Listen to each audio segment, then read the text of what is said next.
All right, welcome to the first episode of our Elevate podcast called The Summit. Today we have our special guest, Danny Dorito. Danny's a 25-year-old content creator from Elevate. He currently has 112,000 subscribers on YouTube, 199,000 followers on Twitch, and 2.8 million followers on TikTok. Yeah, so Danny, thank you for being on this podcast. And I guess first things first, our fans want to get to know you, right? They want to get to know the person behind the name. So what was life like before being a content creator?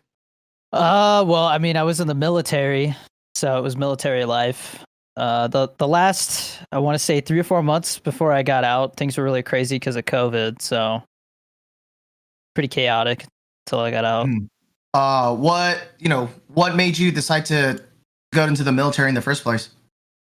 So my stepfather was in the Coast Guard, and I wanted to go to film school because I always wanted to do film and TV, which I still do, but it's expensive, So I figured, if that's what I want to do, maybe I'll go join the military, and then earn free college while I'm doing that. Maybe build some character while I'm at it, because it seemed like it really made my stepfather the man he was, So I kind of respected that and figured it couldn't hurt. So I ended up doing 6 years.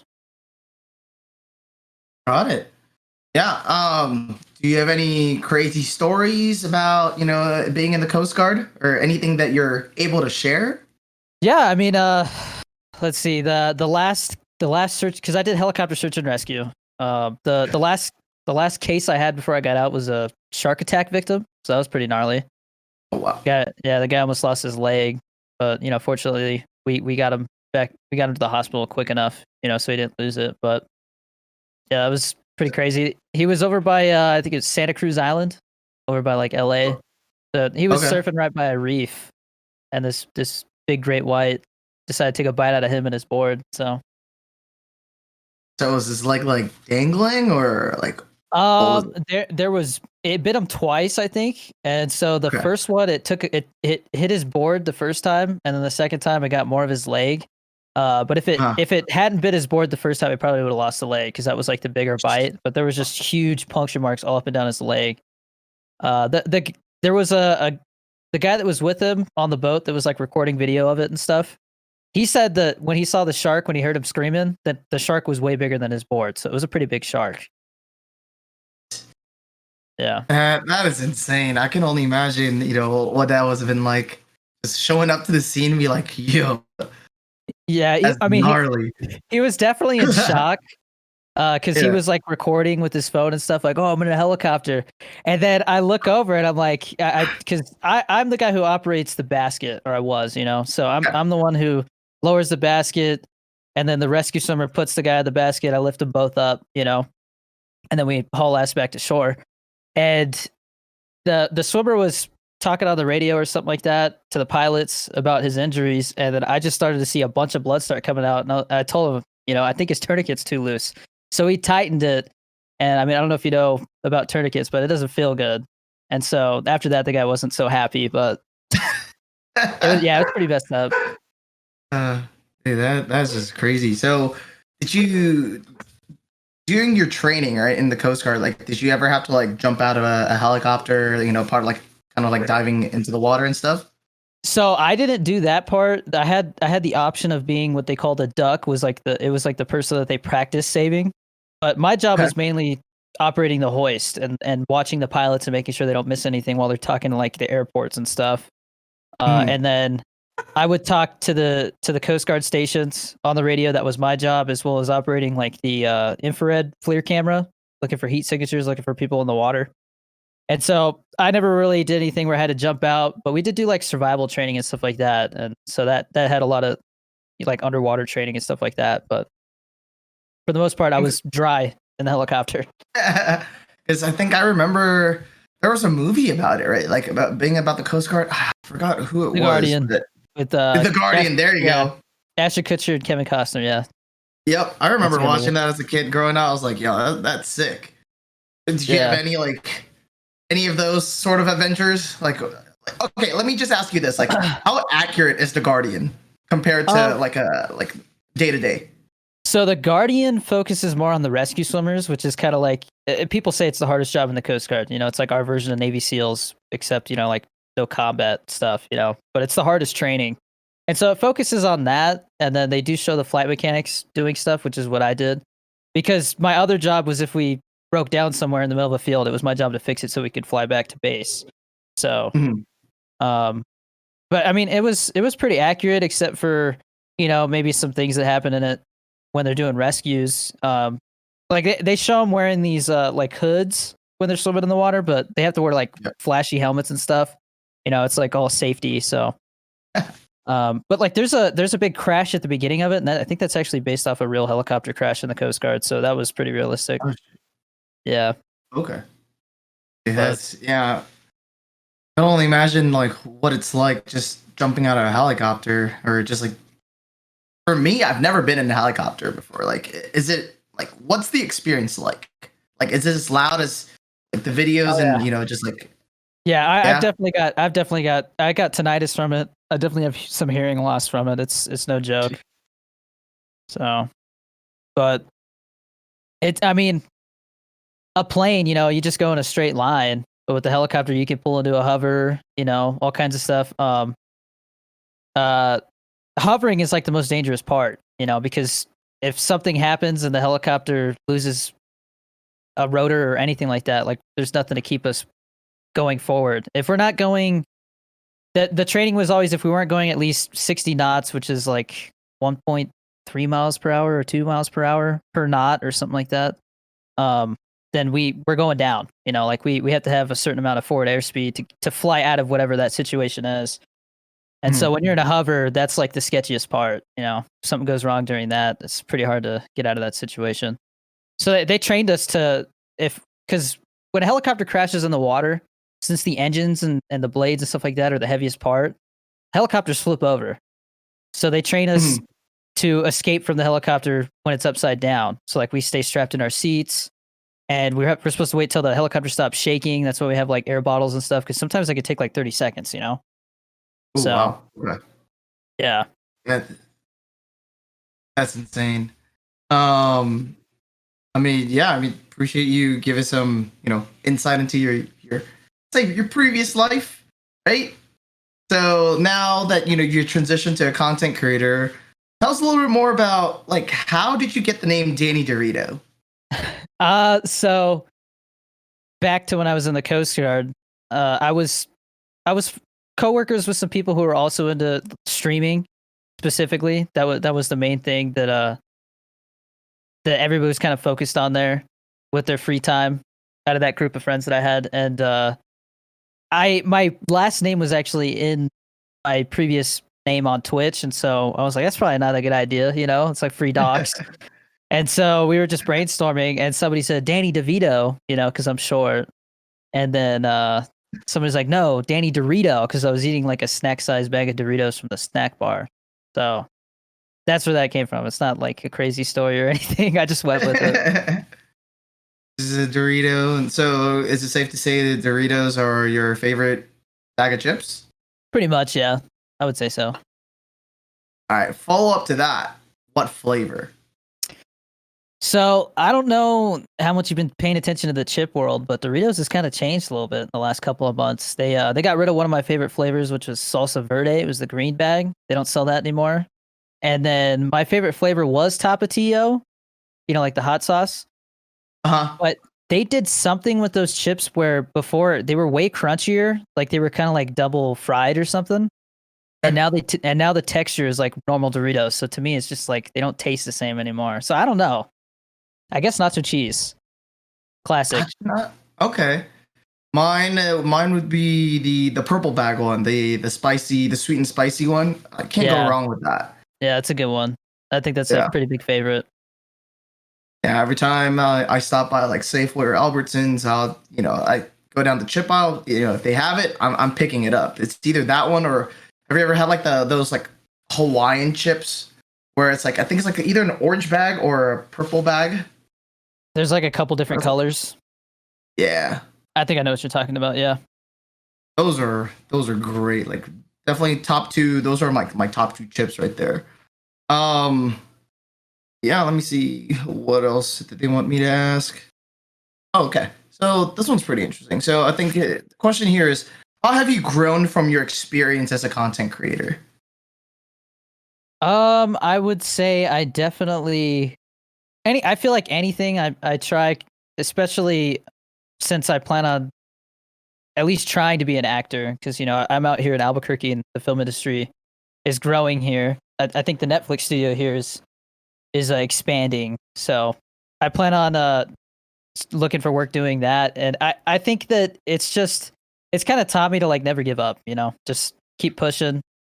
That it's a lot of it's consistency. If you just keep doing something long enough, you'll get good enough at it that it'll work out. Or it's a numbers game at the end of the day too. The more you try, the more likely you are to get a yes, or something to work Hmm. out. So Yeah, that's definitely true. And then I guess, how did you end up on TikTok? Like what? Oh no, yeah. so when I was in the military, we weren't allowed to have TikTok because of the security scares stuff. People were like, "Oh, China, this and that."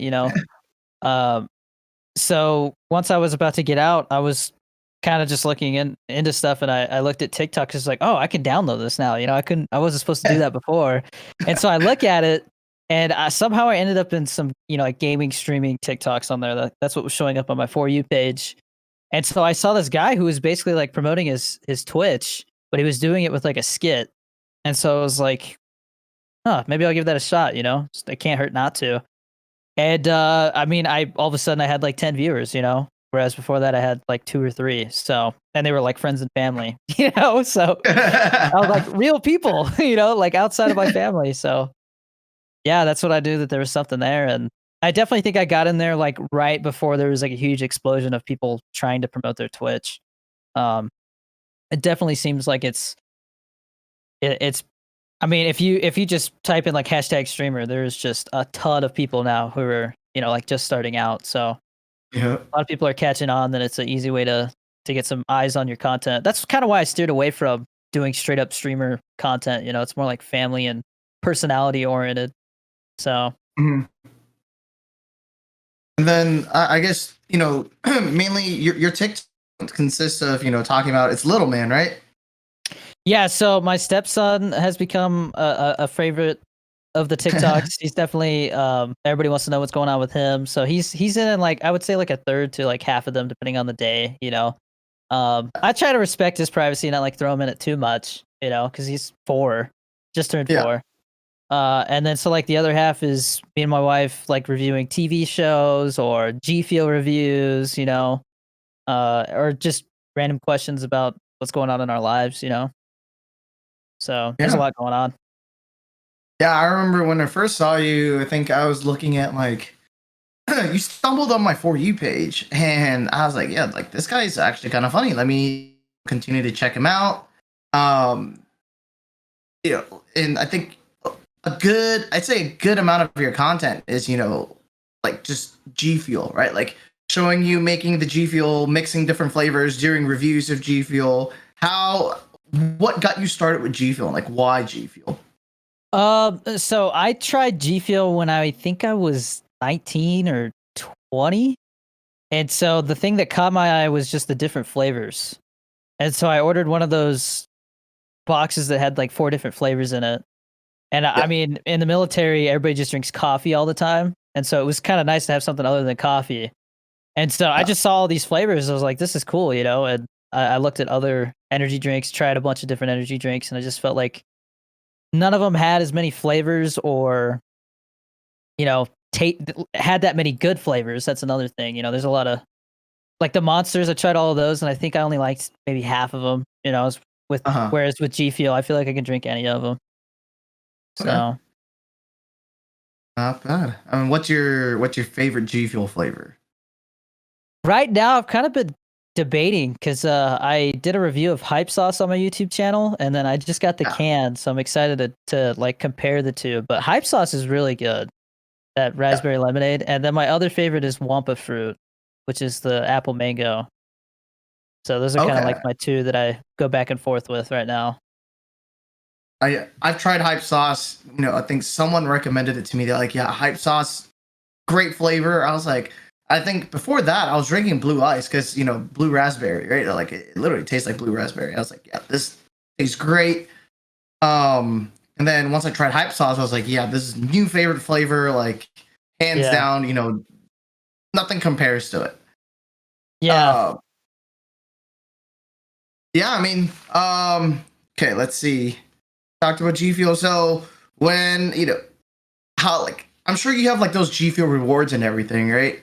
Like what status, what tier are you at right now? If you don't mind sharing. So I think I'm right around 500 XP away from getting like the year's worth of G Fuel. So I've racked up quite a bit of points. Is that the year's worth? Is that the It's the top? it's the Is that highest the one, yeah. Yeah, it's the highest one. so 500 XP is what, $500 or I think so, yeah. And so okay? like it's they've been pretty easy to rack up because when I do giveaways, I just order it from the website and it goes straight to the person who wins, unless I'm giving away Yeah, packets that I have. And so yeah. those points add up really quick, So Nice. I mean, I hope you get there, and I mean, you're a G Fuel partner already. So, what's the How are you going to use that 1 year supply of G Fuel if you do redeem it? my dad actually just got into G Fuel. He finally tried some because he kept seeing me talk about it. And he's like, "What's this all about?" And so he got the watermelon one and he really liked it. So I'll probably, if I have, because I've got some flavors that I have like an extra tub of sitting aside, Mhm. And so if I have any that I already have an extra tub of, I'll probably send that flavor to him to try or something. Him and my brother to try. Got it. Nice. So, if memory serves me correct, you have all the flavors now, right? Of G, like every single tub, correct? There's just a couple of discontinued flavors that I don't have. Like I don't have the newer version of cotton candy. I don't have fruit punch actually. I just never got crazy about punch type flavors, so it wasn't like a huge priority. But still waiting for that one to come back. Okay. So, what about shaker cups? Do you collect the shaker cups as well, or is it just mainly just the tubs? Yeah, if there's a shaker cup that I see and I really like it, my wife is always like, "You already have enough," but I you gotta keep collecting can them. can never have too many. Yeah. Whenever there's a collector's box for a flavor that I'm really hyped up about, I try to snag that one. Sometimes they're hard to get though. They Yeah. sell in like a minute or two. No, oh, 100%. And I've Yeah. tried that as well. I was like, yeah, this is insane. Did you order the new flavor that's coming out? I think it's like the Resident Evil one. Yeah. So I was really hyped up for that game. So when they announced that flavor, I snagged it right away. I think I got Nice.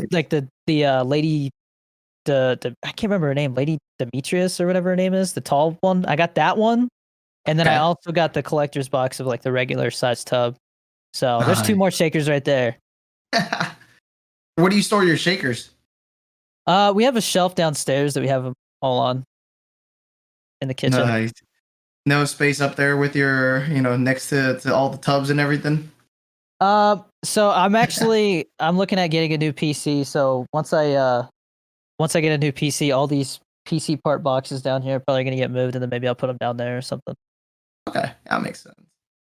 Um, yeah, I mean, continuing the subject of Geo, cans or tubs? Depends on the flavor. Definitely depends on the flavor. Let's say it's hype sauce. Would you rather have the hype sauce can or the hype sauce tub? So I just got my hands on the can, so I haven't tried it yet. I only got one Okay. can, and I'm saving it for the YouTube review, so I haven't cracked it open yet. Your proposal went viral, right? Your proposal went viral. What was that feeling like? Like knowing that you were going to propose to your wife on stream? So my wife had no idea. People thought it was staged, but she legit had no idea. I was kind of awkward about it because I mean, to me it's just like a cliche thing, proposing. Like you see it in the movies all the time, but I'd never done it before. So I was just like, "You want to marry me?" But yeah, no, I didn't even realize until like a couple months later that there was like articles written about it, and then I had posted it on my YouTube, Yep. and my wife actually got a TikTok, and she's at like 600,000 on there. So she made a video about it, and then it gained like 50K overnight or something like that. So Uh-huh. I think on YouTube it's somewhere around like 125K right now. So Nice. Yeah, I was like looking. I was like, yo, he just because it showed up on my Twitter feed. And I was like, out of Yeah. nowhere, I was like, yo, wait, what? I was like, Danny proposed. I was like, yo, congrats. Yeah, somebody picked it up on Twitter, yeah. I mean, your wife is in, a good amount of, um, amount of your TikToks. Like, what's that like? Just having your wife be supportive of your career and, having her, help you with your videos and everything. I mean, I feel very fortunate that she's willing to be that involved with it, because I know I talk to other streamers and like, man, how do you get your girlfriend to be so supportive? Because my girlfriend hates it. She just wants me to get off the game, And I'm like, I don't know. I guess, I got lucky, I guess. But no, I definitely wouldn't be where I am without her. I mean, she's just been super supportive. Anytime I feel like I hit a wall or something like that, she keeps me going. She Mhm. reminds me about, why I'm doing it and stuff like that. And um, I mean, I definitely think that's part of the reason why things have gotten to where they are is because it's just different to see, like a couple that supports each other like that. No, definitely, and I think it's amazing what she's been doing for you, and really, really envy your guys' relationship that you guys have. Do you think that it's hard to be private about your relationship because she's like, always in front of the camera with you? Yeah, to an extent. I feel like we've been pretty good about trying to protect like personal stuff. Right now a hot topic is like what are our names? Everybody wants to find out what our real names are. So I'll get people coming into my Twitch chat trying to guess what our names are. Stuff like that. We had to get rid of our Facebooks and Instagrams and stuff like that because people were snooping, trying Oh to wow, figure out. Yeah, they were like posting TikToks of just our profile pictures because they couldn't figure out anything else. But that's insane. Okay, has anyone gotten close or? Oh, I mean, okay. nah. Here's what I like. This reminds me of like this guy's toast back when have you heard of this guy's toast? Yeah. Yeah, so before he revealed his face, like he had this like mask on, and I think there was one day where my facts might be wrong, but basically like his identity, like someone was able to like I think he left his camera on, someone was able to get a picture of like what he looked like, and they like they DM'd him, they threatened like, hey, if you don't pay me X amount, I'll leak your identity. Like, has that ever happened to you? Like, has anybody found out like what your guys' real names were, and then be like, hey, pay me, 10 tubs of G Fuel. If not, I'm a leak it on G social Fuel media. ransom. No, Yeah. fortunately that hasn't happened yet, but I feel like if that were to happen at that point, I would just come out with it, and not give them that because it's gonna happen at some point, especially if I do pursue acting and it actually goes somewhere. I'm gonna have to tell them my name, or I mean, even if because somebody was like, if you hit 10 million on TikTok, are you gonna tell us your name? And I was like, at that point, I feel like it's gonna come out. There's no stopping it at that point because that No, would put yeah, yeah, that would put me pretty high up on TikTok if I hit 10 million, you know? yeah. And So, the internet's a crazy place. Like, if there's a will, there's a way. People find it eventually. yeah, I've definitely gotten messages where people are, like, trying to figure out, they'll, like, find out, my cousin's name or something like that and they'll be like, "Oh, your name's this." I'm like, "Nope, it's my cousin." You know? um, yeah, I mean, speaking of TikTok, how has it changed? I know because you said that you were there since pretty much in the beginning of like before it has blown up, right? How has it changed for you in terms of features and everything? Like, what do you remember that's like oh, this is what TikTok used to be like?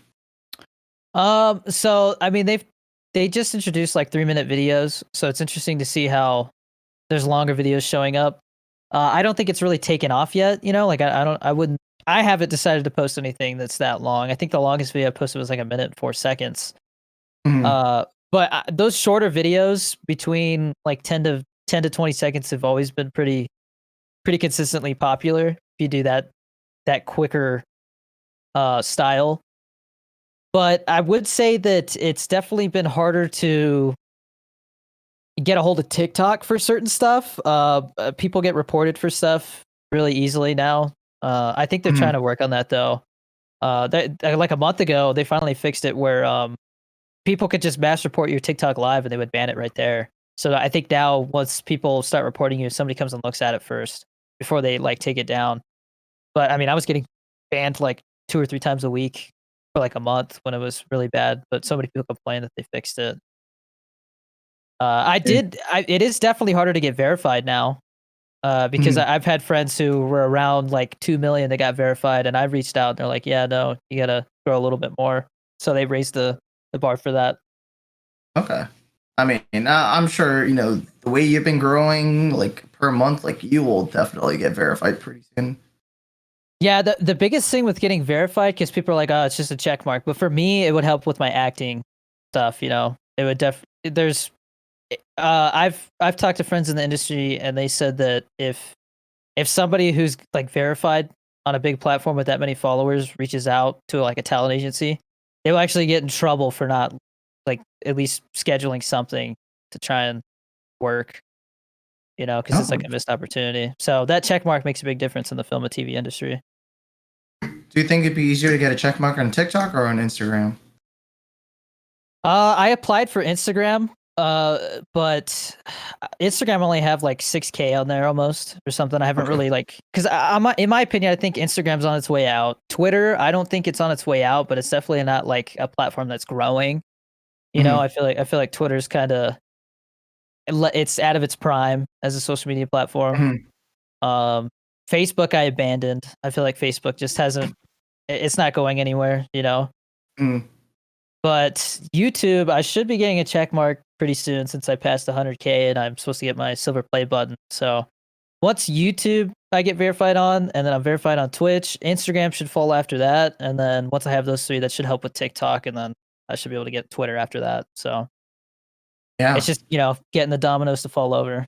So All we'll it see. takes is one, and then after that, everything will fall into place.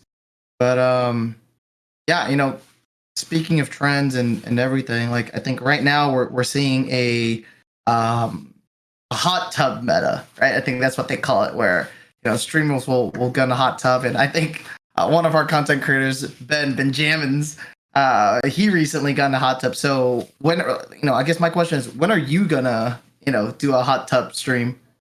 So, I mean, I would have to figure out how to do it here because with the space and stuff like that, it would be kind of hard. But because I know Ben Jams was fortunate enough to have like an outdoor hot tub to do it in. Yep. But honestly, I feel like the hot tub meta thing is about to stop because I don't know if Okay. you heard.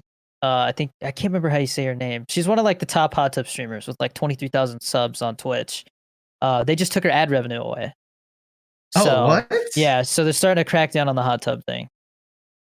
Okay. So I think it's only a matter of time before they stop it. So we'll see. What do you think the new meta, the new trend would be after hot tubs? Who knows? No idea. I thought it was gonna be the workout streams for a while. Subathons, I mean, with Ludwig doing his crazy Yeah. subathon, there was definitely like a couple weeks after that where everybody was doing an endless subathon. Yeah. So, but I don't plan on doing a subathon like that until I get a house in like a year, because there's no place for me to put somewhere to like sleep, or I would have to like move stuff around, put like a Yeah. cot at least or something, you know. Oh, that'd be interesting. I can't wait. I think you have a pretty strong community that if you were to do like an endless Savathon, like you could be up for probably as long as Ludwig, if not longer. I could see it maybe going for like 5 days. I don't know if it would go longer than that. I mean, Ludwig, he had to change how long each sub added to it because it was so ridiculous at first. And then Yeah. he put like a sub cap on it too, where it was like if you gifted more than 100 subs, you got banned until the stream was over. Yeah, that's just crazy. And I just feel like I was like, yo, like a whole month, like continuous streaming. Like number one, there's no privacy, right? So like I mean, obviously he go for a shower, come back, and that's pretty much it. Like that's the only like private time you get. But other than that, like thousands of eyes are on you at all times. Yeah. I think the only thing he didn't show was him going to the bathroom, but he was showering in like swim trunks and everything. Yeah, he was doing everything on camera. It's crazy. Yeah, that is crazy. Um, so I guess let's see. I mean, there are just some other questions, for people to get to know you. I think one of them's like, what kind of hobbies do you have outside of streaming? Like, what are just some things you like to do for fun? So my wife and I are finally starting to catch up on shows because I've just been 24/7 with this stuff. But if I didn't start making free time for myself, it was gonna start messing with my head. I feel like because it's just constantly working. You don't feel like you get to relax. Even sitting down and watching a show. I'm checking TikTok, stuff like that. But I did start going to the gym a couple weeks ago again, so it feels good to be doing that. That definitely feels like it's helping with like stress and sleeping better and stuff like that.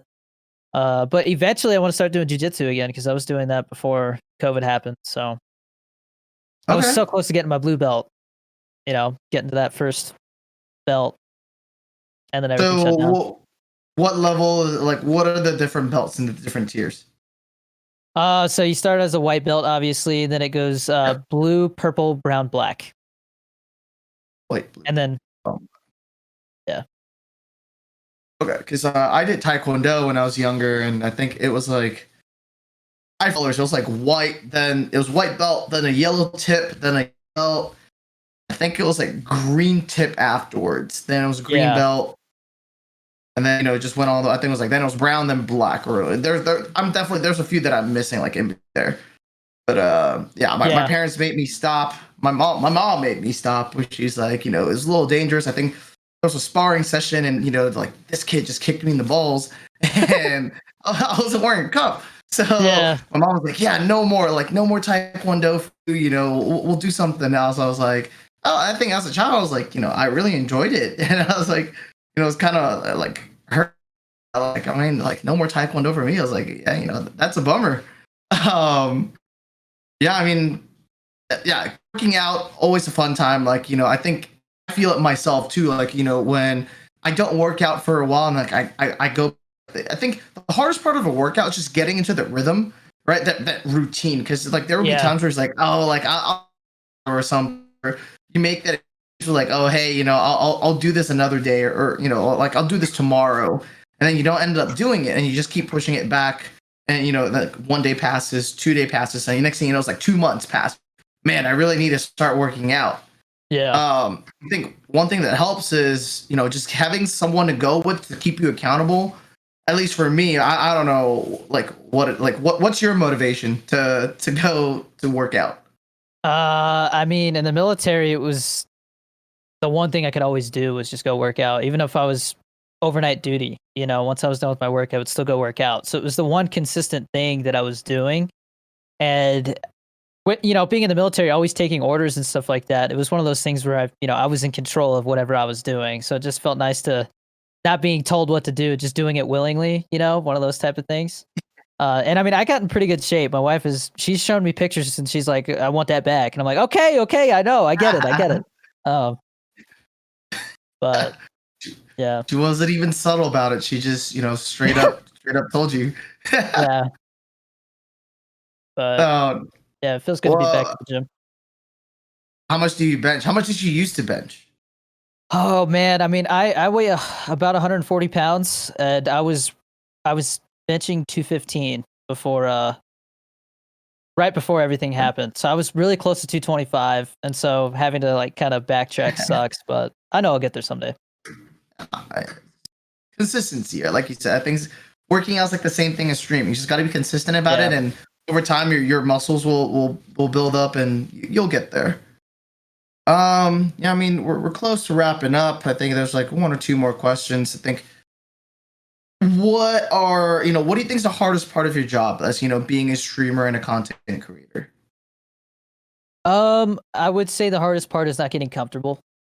I feel Mhm. like once you get comfortable, you start getting lazy, and then I mean, if you're not actively trying to improve your skills as an editor or a talker, I've really tried to.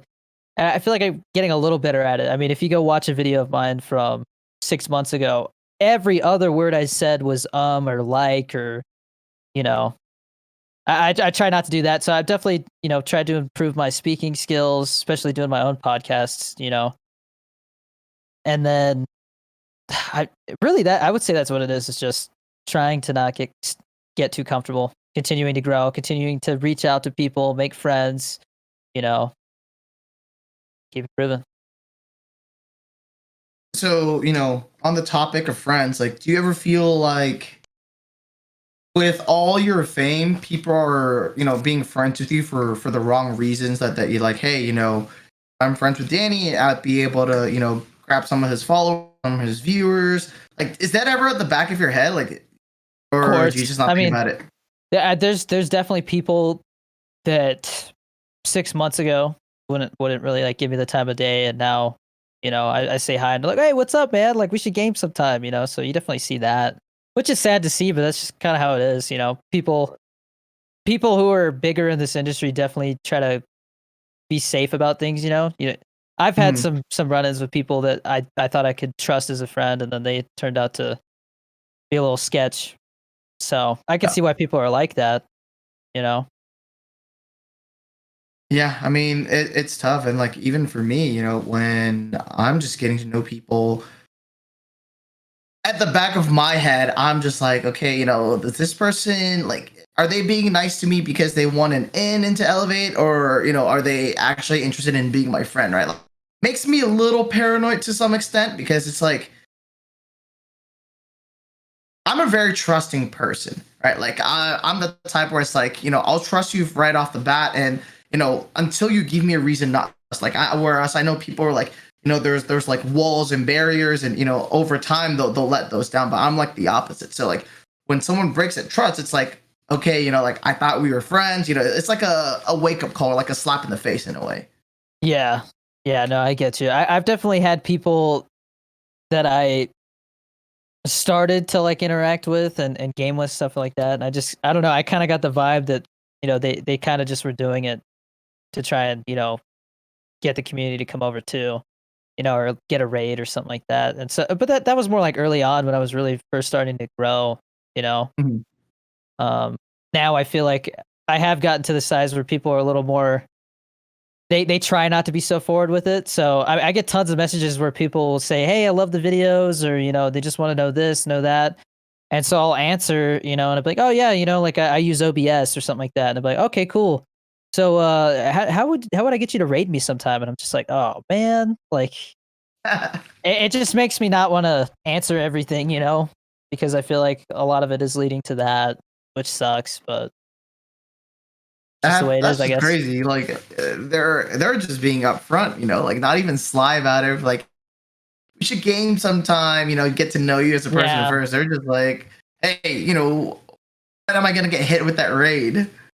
Yeah. That's why Yeah. I tend to not really start gaming with people and stuff like that until I've either gotten them on my podcast or I've interacted in their streams a lot. Mhm. So, Yeah. It's like me where, I got a bunch of like some messages, and they're like, it's so dumb just because people will be like, they just hit you with a hey, right? And I was like, okay, like, yeah, you reached out to me, but what do you want, right? Like, I'm not gonna respond unless you like you explicitly tell me like, hey, I'm a content creator looking for, for home. Here's what I'm able to offer. Like, some people are just hey or hi, right? Or I have a question, and then I'm just like, just ask, don't wait for a yeah. response. Yeah, no, I've definitely had people reach out to me and ask me to reach out to you for them. So, I totally get it, man. Yeah, I mean, it's part of it. And I'm flattered. Like, when people want to join, it just means that we're doing something right? Like, there's a reason why people want to join and be part of this. And I think growing this content team and picking, like, I think I did a pretty good job in terms of like finding the content creators, being a part of the brand and just trying to build content around them. I think that was the goal for Elevate, like Elevate 2.0, right? I guess that was when I took over from the old CEO. My goal was to really beef up on the content, where it's like, okay, it's not just results, right? Results can only get you so far. You need to have a mixture of both, esports and content. So we have winning teams now with Call of Duty, with Gears, with Rainbow Six. Call of Duty, like pretty much the top team. Like I'm one of the top teams in Europe. Yeah. I'm really hoping that this new Apex Arena mode is supposed to have a ranked mode. Uh, I've been getting pretty sweaty in that game, unlike any of the other games. So I'm really excited to see if there's a competitive scene for that mode. Because it's kind of like Ooh, Valorant, where it's got rounds, and you have to like pick the guns that you buy and stuff like that every round. You know, okay. so I'm Yeah, excited about that. that'd be interesting. I haven't played Apex, but I know Apex is like back on the rise. You know, at one point it was Yeah, like kind of dead, and then now, I mean, the EA is doing a really good job at just bringing the game back to life. I think they talked about, was it a $3 million prize pool for the competitive? I think that was what I saw. I could be wrong. yeah. Um, I haven't really been able to get into the battle royale, but the arena mode is just such a different feel. If that I feel like the guns are balanced well. I like the round style of it. It's kind of like search and destroy without the bomb objective. Your just objective is just yeah, to survive. And yeah. there's rings too. So it starts out and you're, long range battles, but then that ring closes and you're forced to get up and close with them. So it's a completely different style of gameplay than Valorant or CS:GO, because a lot of people compared it to that. Mhm. But I really do like that. I'm excited to see if that picks takes off or not. When the ranked comes out. Of all the games that you've played, like which game do you enjoy the most, and which game do you enjoy the least? Right now it's definitely Apex. Like I feel like I could play that Mm. a whole stream. If it wasn't for I get bored pretty easily, so I've kind of turned it into a Mhm. routine of playing 2 games a stream. Okay. So, but Apex, I could probably play for the whole 5 hours during a stream. I'm definitely gonna play a lot of it during the 24-hour stream that I'm doing this weekend. So, but the game that I probably like the least, to be honest, and I still get requests to play it all the time, probably Among Us. I did not like Among Us, It's but Among Us. Yeah, I mean, it's such a hit or miss. Like, I feel like it's a good collaborative game, right? Where you're like mingling with other content yeah, creators, getting to know their audience. It gives you more. I think Among Us was popular because of the exposure that it gave, right? Because it's 10 people in the lobby. So if you get like 10 big content creators in there, you're getting a lot of exposure, right, to different audiences as well. And I think it's through Among Us that we saw, like different communities mixing, like, people from Minecraft would mix with, people from like Valorant or Fortnite, these kinds of like communities where normally they won't interact, right? And right, so yeah, I thought it was, I mean, Among Us was, I mean, I think it's not as popular as it used to be, right? not at all. Yeah, Yeah, because I think right before, like, I mean, we've seen like the games like swing and like the trends and everything. I think at one point it was what, Fall Guys, that was like the big one, and then right after Fall Guys was Among Us, and then after Among Us, I want to say it's like Warzone ish, right? I think it Like was Warzone Rust. kind of I think it was Rust. Rust after Oh that. yeah, Yeah, yeah, yeah. I remember like someone asked me to download Rust. You're like, hey, get this game, you enjoy it. I played that like that is 40 not a minutes game of you it, and can. then Yeah, yeah. that's not a game you could just pick up and start playing. There's a big learning curve, and that I feel like I knew right away because everybody was like, "Play Rust," and I was not going to put the time in just to have it go away in a couple weeks because I knew it wasn't going to last. That game is definitely very niche, you Yeah. know. And a lot of the servers that these big creators were playing on, a lot of people argue that it wasn't even real Rust because they were modded servers where you hit a tree and instead of getting one or two wood, you got like 50. So it was a lot quicker Uh, to make stuff, and so there was that whole argument. And I mean, it was good for Rust because I know that was a game that has been it's always had a pretty it's had a pretty strong community, a loyal community, and so it was good for it mhm, to get some exposure. And I'm sure it's overall grown and has a bigger fan base now because of that. And then I think right now it's GTRP is probably the biggest thing because that it's the limit of your imagination. So mhm. that's a big thing right now. I've been playing a lot of that. So I'm actually looking for a Yeah. new server because the server I was on kind of isn't what it used to be. There's not as many police, and so people get away with stuff. It kind of got overrun with gangs. Like everywhere you went, you were pissing off somebody for doing something. Oh, that I own those cows on this farm. Because people would go farm the cows for meat, fur, and stuff. So Yeah, I yeah, remember, I think you tweeted something about like you finally got out of like the prison or something like that, where like you're in jail or something, right? yeah. So I got into a police chase, and then I was like, screw it. When I got, because I ended up crashing because another car hit me. And so when I got out, I shot the cop a couple times. And I mean, they got body armor and like assault rifles, and I just got a pistol. So he just like shoots me once and I'm dead. So I got like 4 months, and I got like 40 months in prison in that game for that. So Yeah. That's crazy. Yeah, I mean, as we wrap up this podcast, I think one last question I'd like to ask is, what advice do you have for any like up and coming streamers, or anyone that's just like looking to get into content creation, like aside from consistency, like what is it that I guess, yeah, what kind of advice? I mean, besides the consistency thing, because it's like I said, it's really easy to get discouraged early on. I would say the biggest thing is showcasing your personality, because I always tell people that anybody could post a Warzone highlight, of them getting a cool sniper shot or something like that, but it's your personality that nobody else can really copy, at least not genuinely. So being genuine and showing what interests you or your type of humor, stuff like that. I think that's overall the most important thing, because early on, I really played a lot of Warzone, and when I realized that the videos that were more showcasing my humor and my personality, or maybe something that I didn't like in the game or something like that, that was doing better than me actually playing the game. So I started focusing on that, and I think that's the reason why I can pretty much play anything and have a couple hundred people watch it. So Yeah, no, definitely. And I think at the end of the day, people stay for their personality. Every once in a while, people, there are like super talented. Like, okay, I enjoy watching them just like wreck noobs, right? But for the most part, it's as long as you're interactive with your chat, you have that personality where it's like, oh, hey, this guy's funny, right? Like, I love seeing his or her reaction. That people really stay for. yeah. Yeah, I mean, and with that, I think that wraps up episode 1 of the summit.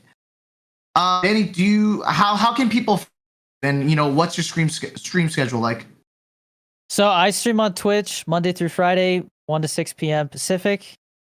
And then you can find me on every social media platform except Facebook. Told you, I'm done with Facebook, but it's DannyDorito23 on everything. No And underscore, just DannyDorito23. so I mean, if you type in DannyDorito23 on TikTok, there is an underscore, but I'm the only DannyDorito23 with almost 3 million followers, so I think you'll know if it's me or not.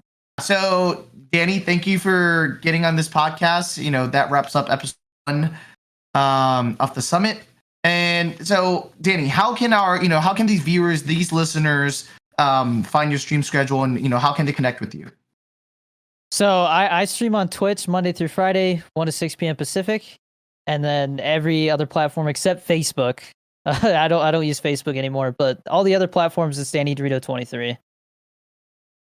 Sounds good. And thank you so much for your time. We really appreciate you being on here. And best of luck with everything. Yeah, thanks for having me.